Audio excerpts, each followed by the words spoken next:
Name is doctor Tirath Ram Kaushik. मैं वोकाट hospital Mira road में cancer surgeon हूँ। Wockhardt hospital is built with state of the art cancer facilities. हमारे यहाँ पे जो भी कैंसर के state of the art surgeries होते हैं या जो एडवांस कीमोथेरेपी ऑप्शंस होते हैं और जो नए तरह के जो ड्रग्स मार्केट में हैं जैसे इम्यूनोथेरेपी, टारगेटेड थेरेपी, वो सब हम पेशेंट्स को डिलीवर करते हैं।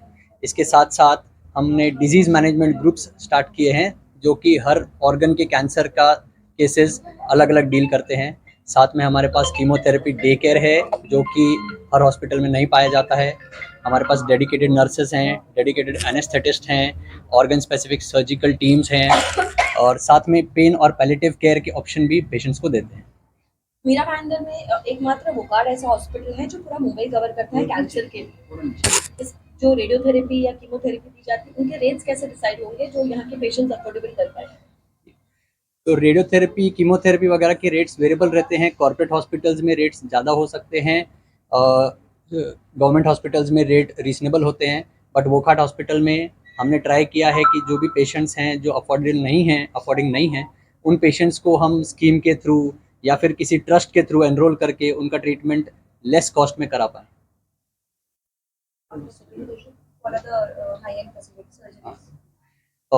सर्जिकल फैसिलिटीज़ के बारे में बताऊँ तो हम हर तरह के ऑर्गन कैंसर्स को डील कर रहे हैं। जैसे कि मुंह का कैंसर हो गया, उसमें हम नए नए तरह के जो प्लास्टिक सर्जरी ऑप्शंस हैं वो पेशेंट्स को देते हैं। माइक्रोवैस्कुलर रिकंस्ट्रक्शन करते हैं। अगर जबड़े का कैंसर होता है तो उसकी बोन को रिकंस्ट्रक्ट करना पैर की हड्डी से, ये भी हम करते हैं। ब्रेस्ट कैंसर्स में हम तरह तरह के ऑन्कोप्लास्टिक सर्जरीज करते हैं जिसमें हम पेशेंट का ब्रेस्ट बचाते हैं और उसके साथ साथ ब्रेस्ट को रिकंस्ट्रक्ट भी करते हैं, जिसमें पेट का फैट या बैक में से पेशेंट का फैट लेके हम ब्रेस्ट रिकंस्ट्रक्शन करते हैं। या फिर अगर किसी पेशेंट को ज़रूरत होती है उनमें इम्प्लांट बेस्ड रिकंस्ट्रक्शन भी करते हैं। पेट के और छाती के जो भी कैंसर्स होते हैं उनमें हम हर तरह की जो की होल सर्जरीज बोलते हैं, लैप्रोस्कोपिक और थोरैकोस्कोपिक सर्जरीज, उनके थ्रू ये सर्जरी करते हैं। जो पहले ओपन सर्जरीज करते थे लास्ट 5 ईयर्स में वो धीरे धीरे कम हो के अब सारी सर्जरीज जो है वो लैप्रोस्कोपिकली हम कर रहे हैं। नमस्कार, मेरा नाम डॉक्टर अतुल नारायणकर है। मैं वोकाट हॉस्पिटल मीरा रोड यहाँ से एज अ मेडिकल ऑन्कोलॉजिस्ट काम कर रहा हूँ। मैं कैंसर पेशेंट्स ट्रीट करता हूँ with the help of different treatment modality, जैसे कि कीमोथेरेपी है, टारगेटेड थेरेपी है, हार्मोनल थेरेपी और इम्यूनोथेरेपीज है। इस कैंसर सेंटर में किस तरह की फैसिलिटीज अवेलेबल हैं? जी, वोकाट कैंसर सेंटर में हम एक कॉम्प्रिहेंसिव कैंसर केयर देते हैं, बनाए हैं। Right from the screening for the cancer, we have facilities for cancer diagnosis. We also have facilities for cancer surgeries, including all head to toe cancers. We have full-time surgical oncologists as well as medical oncologists. तो जो भी cancer के related जो भी diagnosis, screening और treatment modalities है, we have everything available with us. Sir, treatment के बारे में क्या बताइए? जी, कैंसर का ट्रीटमेंट डिपेंड करता है कैंसर की स्टेज में हमें मिलता है। कई बार हमने देखा है कैंसर एडवांस स्टेज में आते हैं और कुछ पेशेंट में शुरुआत की स्टेज में कैंसर का निदान हो जाता है। तो surgery and chemotherapy and in few cases radiation therapy is the main stay of the treatment. और जो एडवांस स्टेज में केसेस आते हैं तो कई बार उन्हें मेडिकल ऑन्कोलॉजिस्ट के पास जाना पड़ता है और हमें पेशेंट को कीमोथेरेपी या कुछ नई जो तकनीकें है ट्रीटमेंट की उसका यूज करना पड़ता है। तो ये डिपेंड करता है पेशेंट किस स्टेज में हमारे पास आता है। सर्जरी होने के बाद उसकी फ्यूचर में मेंटेनेंस कॉस्ट कैसे रहता है? जैसे आपने ये स्किन उठा कर कहीं पे आप उसको प्लांट करते हैं तो फ्यूचर में उसका मेंटेनेंस कैसा रहता है?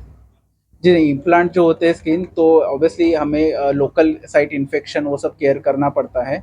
और जो regular followups are very important. अगर उसमें कोई चेंजेस हमको स्किन में जो भी साइट पे अगर हमें दिखते हैं तो ऑब्वियसली हमें we have to be in a regular touch with our doctors. और उसमें कोई हमें बदलाव या फिर मिलता है तो कुछ रेयर केसेस में हमको रीसर्जरी करनी पड़ती है, बट वो काफ़ी रेयर सिनारियो है। हाँ, हम बेसिकली यहाँ पे यूरो ऑन्कोलॉजी के बारे में बात करने आए हैं। मेनली जो ट्यूमर्स यूरोलॉजी में होते हैं वो है kidney cancer, prostate cancer, bladder cancer, testis and ureteric cancer. Testis cancer और यूरेटरी कैंसर बहुत कम कॉमन है। मेन कॉमन कैंसर है किडनी कैंसर और प्रोस्टेट कैंसर। प्रोस्टेट कैंसर का डायग्नोसिस होता है डिजिटल रेक्टल एग्जामिनेशन से और प्रोस्टेट बायोप्सी से। एक बार पेशेंट हमारी ओपीडी में आया तो हम ओपीडी में बिठा के उसका प्रोस्टेट टटोलते हैं रेक्टल एग्जामिनेशन से। अगर हमें कुछ डाउट आया रेक्टल एग्जामिनेशन पे तो हम पेशेंट को कहते हैं कि उनको प्रोस्टेट की बायोप्सी करनी पड़ेगी।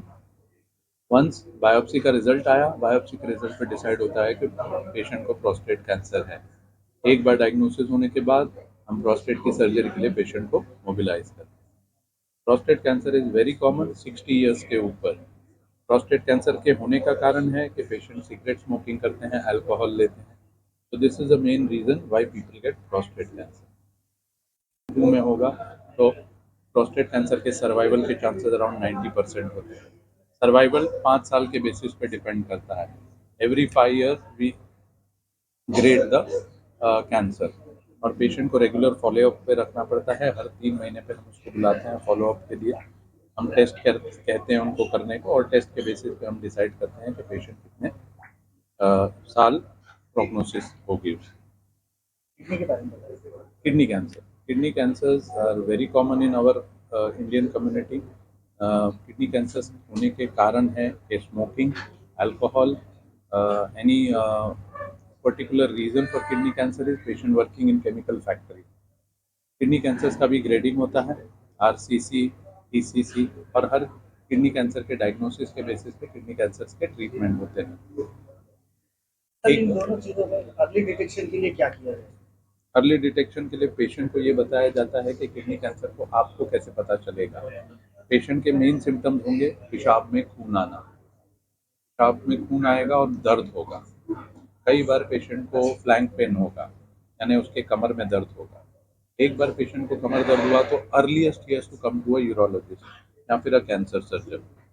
एक बार एक यूरोलॉजिस्ट और कैंसर सर्जन के पास आते हैं तो प्रॉपर उसका डिटेक्शन होता है। The main way of detecting a kidney cancer is CT scan. एक बार सीटी स्कैन होगा तो हमें उसकी इमेज पता चलेगी कि ये कैंसर किस तरह का है और कहाँ पे है। Based on that we take the patient for surgery. नमस्ते, मैं डॉक्टर चंद्रवीर हूँ। मैं वोकाट हॉस्पिटल में head and neck cancer surgery का सीनियर कंसल्टेंट हूँ। बेसिकली हमारे डिपार्टमेंट में जो भी मरीज आते हैं उनको हेड एंड नेक में जो कैंसर होते हैं हम उनका ट्रीटमेंट करते हैं। इस कैंसर में जितनी जल्दी हम डायग्नोज कर लेते हैं उतनी जल्दी हम ट्रीटमेंट कर सकते हैं। और इसके अंदर बेसिकली जो बकल मिकोसा है और टंग का कैंसर है और लैरिंग्स का कैंसर है, नेक का कैंसर है, ये सारे कैंसर इसके अंदर हमारे अंदर इसमें आते हैं। तो हम अर्ली डायग्नोसिस एंड ट्रीटमेंट के प्रिंसिपल पर फॉलो करते हैं और पेशेंट को डायग्नोस कर लेते हैं। डायग्नोस करते हैं हम बायोप्सी लेकर, उसके बाद हम सीटी स्कैन एमआरआई करके डायग्नोस कर लेते हैं और उसके बाद उसको कैंसर को निकाल देते हैं। जो कैंसर है उसकी स्टेजिंग होती है 1, 2, 3 और 4। तो जिस भी स्टेज में जितनी जल्दी हम उसको डायग्नोस करेंगे उतनी जल्दी उसका सर्वाइवल, यानी उसका 5 ईयर सर्वाइवल, मतलब ये कि पेशेंट उतनी लंबी ज़िंदगी जी सकता है।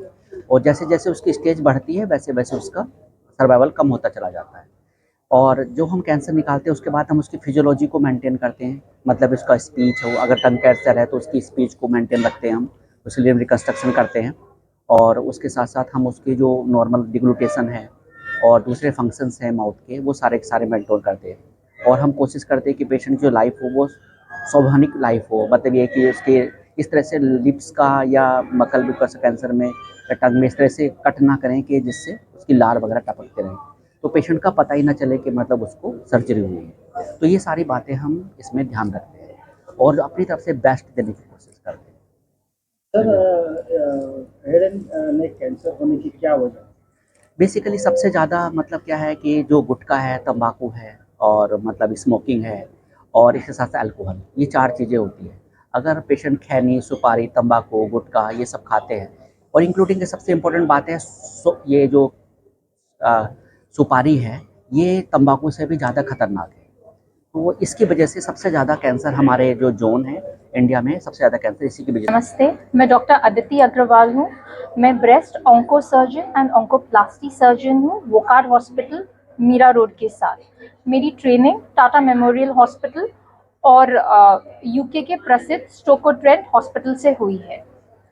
सभी औरतों का मानना रहता है कि अगर ब्रेस्ट में उन्हें कैंसर हुआ है तो पूरा ब्रेस्ट निकालना पड़ता है। मेरी स्पेशलिटी है कि मैं ब्रेस्ट बचाकर कैंसर सर्जरीज करती हूँ और सेम टाइम पे अगर किसी औरत का ब्रेस्ट निकालना भी पड़ता है तो ब्रेस्ट का रिकंस्ट्रक्शन भी करती हूँ। मैडम, ब्रेस्ट कैंसर को बचने के लिए महिलाओं को क्या करना चाहिए? हम रिकमेंड करते हैं 18 साल की उम्र से सभी औरतों को खुद के ब्रेस्ट की जांच करनी चाहिए, जिसे हम सेल्फ ब्रेस्ट एग्जामिनेशन कहते हैं। 30 साल की उम्र के बाद उन्हें साल में एक बार एक ब्रेस्ट स्पेशलिस्ट डॉक्टर को दिखाना चाहिए। 40 साल की उम्र के बाद हर साल उन्हें एक एक्सरे मैमोग्राफी करना चाहिए। ऐसा करने से हम काफ़ी बार ब्रेस्ट कैंसर बहुत जल्दी पिकअप कर सकते हैं। इंडिया के अंदर हम जो प्रॉब्लम आज फेस कर रहे हैं वो ये है कि हमारे पास औरतें बहुत लेट आती है, इसके लिए हमारे पास ब्रेस्ट कैंसर के रिजल्ट्स खराब हो जाते हैं। अगर हम यही ब्रेस्ट कैंसर्स को जल्दी पिकअप कर सकते हैं तो हमारे पास देश में क्या, वोकार हॉस्पिटल में हमारे पास सारी इंटरनेशनल लेवल की फैसिलिटीज़ है, जिनके साथ हम आगे हमारी महिलाओं को आगे की ज़िंदगी बहुत अच्छी कर सकते हैं, वो नियरली नॉर्मल लाइफ जी सकती है। महिलाओं को अपने लाइफस्टाइल में कौन से ऐसे चेंजेस करने चाहिए जिससे कि ब्रेस्ट कैंसर से बचा जाए? औरतों को इंश्योर करना चाहिए कि वो डेली एक्सरसाइज करें, एटलीस्ट हफ्ते में 5 दिन उन्हें समय निकाल के at least half an hour to 45 minutes daily exercise करना चाहिए। जंक फूड का इंटेक उन्हें कम करना चाहिए। हाय, मेरा नाम डॉक्टर इमरान खान है। I'm the head consultant physiotherapist in Wockhardt hospital Mira road. मैंने मास्टर्स लंदन से की है, so I do lot of cancer rehabilitation as well. And cancer rehabilitation we see all the patients जिनको न्यूली डायग्नोज हुआ है cancer, as well as cancer surgeries के बाद, as well as palliative care जहाँ पे कैंसर बहुत ज़्यादा बढ़ चुका है, they are into that end stage and end life stage is what we call, as well as lot of prevention. हम बहुत ज़्यादा प्रिवेंशन टेक्निक्स पे काम करते हैं जहाँ पे वी एक्सप्लेन आ पेशेंट्स के कैसे आप फिजिकल एक्टिविटी करके अपने आप को फिट रख सकें, कैसे आप काफ़ी सारे कैंसर्स और नॉन कम्युनिकेबल डिजीजेस से दूर रह सकें। सर, अभी आप कुछ देर पहले बता रहे थे कि फिटनेस को लेकर अगर ध्यान रखा जाए तो कई सारी बीमारियों को दूर किया जाता है, इस बारे में आप क्या कहेंगे? डेफिनेटली मेरा ऐसा मानना है कि 2 टाइप की बीमारियां होती है, एक होती है जो इन्फेक्शन से हो, एक होती है जो नॉन इन्फेक्शन से हो। ये बहुत ही ब्रॉड डिवीजन है। जो इन्फेक्शन से होती है, in Covid we understood though precautions are very much important, prevention is very much important, but बहुत टाइम बाद कुछ प्रिकॉशन लेने के बाद भी इन्फेक्शन कंट्रोल में नहीं होता है। बट नॉन इन्फेक्शन कंडीशन जो है, इनके आंकड़े बहुत ही ज़्यादा हैं। इनफैक्ट ये ग्लोबल बर्डन है, नॉन कम्युनिकेबल डिजीज़ को ग्लोबल बर्डन माना जाता है। इंडिया में भी इनके परसेंटेजेस बहुत ज़्यादा है, तो इनको प्रिवेंट करना बहुत इंपॉर्टेंट है। ये 5 रीज़न है जिसकी वजह से होते हैं मोस्ट कॉमनली। फर्स्ट थिंग है हमारा पुअर डाइट, सेकेंड है हमारी physical lack of physical activity और रादर फिजिकल इनएक्टिविटी, थर्ड चीज़ स्ट्रेस, फोर्थ चीज़ बुरी आदतें like smoking, drinking, and fifth चीज़ इज़ जेनेटिक्स। तो ये 5 कारण हैं जिसकी वजह से ये होता है। तो मेरा ये बहुत मानना है कि फिजिकल एक्टिविटी अगर आप रखेंगे, हमारी गाइडलाइन जो है WHO की गाइडलाइन जो हमें कहती है कि हफ्ते में 5 दिन एक्सरसाइज कीजिए 30 मिनट ईच, एंड ये एक्सरसाइज मॉडरेट लेवल की हो जिसमें आप एंड ऑफ 30 मिनट्स आप इस प्रकार की आपको थकान हो। अगर आप ये एक्टिविटी कर रहे हैं हफ्ते में 5 दिन 150 मिनट पर वीक के लिए, तो you can be very much active and you can prevent. Cancer बहुत ही अलग अलग टाइप के हैं, जैसे अभी हमने देखा देयर आर मेनी कैंसर्स जो बहुत यंग एज में होता है, जैसे ब्रेस्ट कैंसर भी डॉक्टर बता रही थी उनकी youngest patient is 22 to 24। Then there are lot of cancers, prostate cancer जो बहुत ही लेटर फेज पे होते हैं। तो कैंसर बहुत ही अलग अलग एज ग्रुप में आता है, बट ओवरऑल जो देखा जा रहा है दैट कैंसर जो बहुत लेट फेजेस पे होता था वो इन दिनों बहुत ही जल्दी एंड बहुत ही कम उम्र में हो रहा है। तो इसी के लिए प्रिवेंशन पे काम करना बहुत ही ज़्यादा इम्पॉर्टेंट है। एंड एक बार अगर ये होता है, एंड बहुत अभी कॉमन चीज़ हमने ये देखी कि किस भी एज ग्रुप में डिटेक्ट होना बहुत इंपॉर्टेंट है, बिकॉज दिस बीमारी को हम we also use a term call a silent killer. बहुत टाइम तक ये प्रोग्रेस हो जाता है और हमें सिम्टम्स भी नहीं पता चलते, तो it's important to detect this as early as possible. नमस्कार, मैं डॉक्टर अश्विन बोरकर, मैं कंसल्टेंट न्यूरोसर्जन वोकार्ट हॉस्पिटल में हूँ। मेरी speciality brain and spine tumours की है। ब्रेन एंड स्पाइन के जितने ट्यूमर्स होते हैं उस पर मैंने ऑपरेट करके मुझे स्पेशल इसकी फेलोशिप मिली है टाटा मेमोरियल हॉस्पिटल से, जहाँ पे मैंने 1 साल से ब्रेन एंड स्पाइन के ट्यूमर्स पे एक्सपीरियंस लिया है। इस तरह की बीमारी के क्या सिम्टम होते हैं और कैसे उनसे बचा जा सकता है? देखिए, ब्रेन ट्यूमर्स की मुख्य करके जो सिम्टम्स होते हैं उसमें हेडेक, जो सिर दर्द होता है, उसके साथ वॉमिटिंग होना, या मिर्गी के दौरे आना, या बेहोश होना, बोलने में तकलीफ़ होना, स्पीच में तकलीफ़ें होती हैं, बीच बीच में शब्द नहीं आते, उच्चारण बराबर नहीं होता, लकवा होना, डबल दिखना, चलने में तकलीफ़ होना, बार बार गिरना, ये सब चीज़ें हो सकती है। ये डिपेंड करता है कि दिमाग का कौन सा हिस्सा इरिटेट हो रहा है या ट्यूमर के बढ़ने की वजह से कंप्रेस हो रहा है। दबाव में जो हिस्सा आ जाता है ब्रेन का, उसका वो फंक्शन चला जाता है या किसी कारण स्वरूप वो कम हो जाता है फंक्शन, और वो उसी तरह के सिम्टम्स आते हैं। सर कौन से स्टेज पे हम लोग जो भी पेशेंट है उसको रिकवर नहीं कर पाएंगे ब्रेन ट्यूमर के केसेस में? देखिए, ब्रेन ट्यूमर के जैसे अलग अवयवों के स्टेजेस होते हैं, उसी तरह ब्रेन में ग्रेड्स होते हैं, ग्रेड 1, ग्रेड 2, ग्रेड 3, ग्रेड 4। ये ग्रेड ग्लायोमा करके जो ट्यूमर होते हैं उस प्रकार के होते हैं। 1 और 2 के जो जिस तरह पे जहाँ जो हिस्सा इन्वॉल्व होता है ट्यूमर का ब्रेन का, उस हिस्से को क्या वो वहाँ से गठन पूरी तरह से निकाला जा सकता है क्या, वो एक इम्पॉर्टेंट कंसिडरेशन है। और दूसरा ये है कि वो कितना फैला है, उसका साइज़ कितना है, उस पे सब डिपेंड करता है। जो ग्रेड 4 का जो होता है, और ये अंदरूनी जो इसको हम इलोक्वेंट एरिया बोलते हैं, जहाँ से कि अंदरूनी हिस्सा होता है, जहाँ से ऑपरेशन करके निकाल के पेशेंट को मेजर डेफिसिट होता है यानी पैरालिसिस होता है, तो वहाँ पे वो रेस्ट्रिक्टेड एरिया होता है, वहाँ पे पूरी तरह से ट्यूमर नहीं निकाला जा सकता। सर सर्जरी के दौरान ब्रेन लॉस के मतलब मैडनेस के कितने चांसेस रहते हैं आदमी के पागल हो जाने के? पागल होने के ब्रेन का सर्जरी नहीं, देखिए, ट्यूमर की वजह से कौन सा ब्रेन का हिस्सा इन्वॉल्व है, जैसे फ्रंटल लोब्स है। पागल मतलब कि कभी कभी पर्सनालिटी में चेंजेस आ सकते हैं, ठीक है।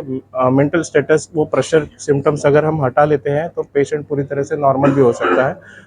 पागलपन के मतलब कि पर्सनालिटी, हाँ, पर्सनालिटी इनकी थोड़ी चेंज हो सकती है। जैसे कि जो शांत बंदा है वो एग्रेसिव हो सकता है, ज़्यादा बातें करना, ये सब चीज़ें आ सकती है। अनशन बड़बड़ करना, ये सब चीज़ें आ सकती है। लेकिन पूरी तरह से पागलपन बोलेंगे तो वो एक साइकेट्रिक डिसऑर्डर्स है। आप जैसे कि क्या मैसेज देना चाहोगे अगर लोगों को, अगर बाई चांस ऐसे सिम्टम्स लगते हैं जैसे आ रहे हैं, तो लोगों को क्या देखिए, करना चाहिए? अर्ली डायग्नोसिस जो होता है पेशेंट का, अगर जितना जल्दी डायग्नोसिस होता है उस पर निर्भर करता है। अगर अर्ली स्टेज में कोई पेशेंट आता है और इस तरह का ट्यूमर अगर हमको अर्ली आइडेंटिफाई होता है और उसका ऑपरेशन होता है, तो पेशेंट पूरी तरह से नॉर्मल ज़िंदगी बिता सकता है। अगर ट्यूमर अच्छा हो, यानी मेनिंजियोमा हो या जो भी ट्यूमर्स है जो नॉन कैंसरस हो, उससे उसका जो फंक्शन लॉस है, अगर कोई ट्यूमर दबा रहा है कोई और उसको लकवा हो गया है, तो अगर ये ट्यूमर निकालते हैं तो उसके लकवे के ठीक होने के भी चांसेस है, बशर्ते कि ये ट्रीटमेंट टाइमली हो और जल्दी हो।